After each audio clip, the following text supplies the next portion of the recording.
Bonjour, je m'appelle Antoine Jacobson, je suis responsable du Potager du Roi, site historique de l'École nationale supérieure de paysage. Le Potager du Roi, c'est un peu l'archétype des jardins nourriciers. C'est un grand carré central d'un peu plus de 3 hectares avec au centre un bassin et dans ce grand carré, 16 carrés, une découpe en 16 et autour une quinzaine de jardins et sur le bord nord, derrière moi, les bâtiments de l'École nationale supérieure de paysage.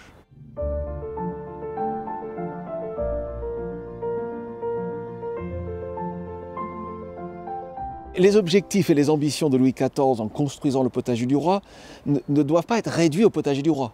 C'est-à-dire que bien sûr le potager devait fournir sa table, mais le Potager du Roi devait aussi faire partir du projet global de Versailles qui était, en tout cas moi j'aime bien le résumer avec le mot impressionner.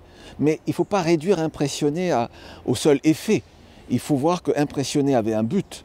Et le but, c'était représenter la France, c'était la grandeur de la France, c'était tout ce qu'il y avait de mieux de ce pays dont Louis XIV était roi.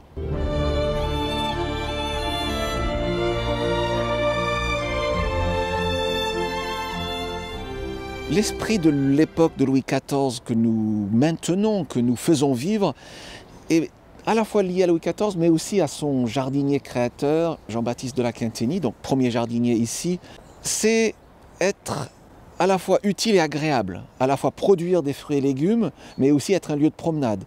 Un lieu qui cherche à maintenir, à garder ce qu'il y a de plus intéressant du passé, mais qui cherche aussi à continuellement trouver du nouveau. C'était déjà le positionnement de Jean-Baptiste de La Quinténie au XVIIe siècle.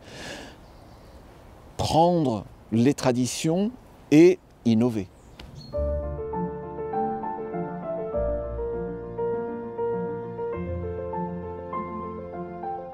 Le rôle du Potager du Roi aujourd'hui dans le maintien et la transmission des pratiques culturales est en réalité quelque chose que le Potager du Roi faisait déjà il y a 340 ans.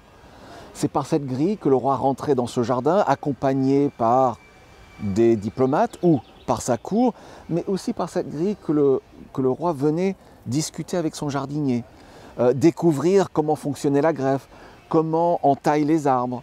Et aujourd'hui, ce site sert à la fois de transmission de savoir-faire pour la taille des arbres, mais sert aussi de lieu de sensibilisation des paysagistes ou du grand public à notre environnement, aux enjeux de notre environnement et de nos futures manières de cultiver.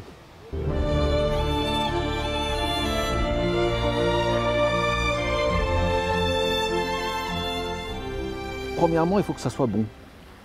Il faut que, en termes de dégustation, en termes de ce que nous pouvons faire avec, ça doit être de bonne qualité gustative. Il faut aussi que ça soit, on va dire, d'une culture relativement facile, dans une situation où nous ne traitons pas, tout simplement. Un autre critère, c'est, on va dire, l'histoire. Est-ce que c'est une variété ancienne? Est-ce que c'est une variété qui a une histoire? Ou est-ce que c'est une variété nouvelle issue d'une variété ancienne connue? Et ces 3 critères, il n'y a pas de niveau absolu.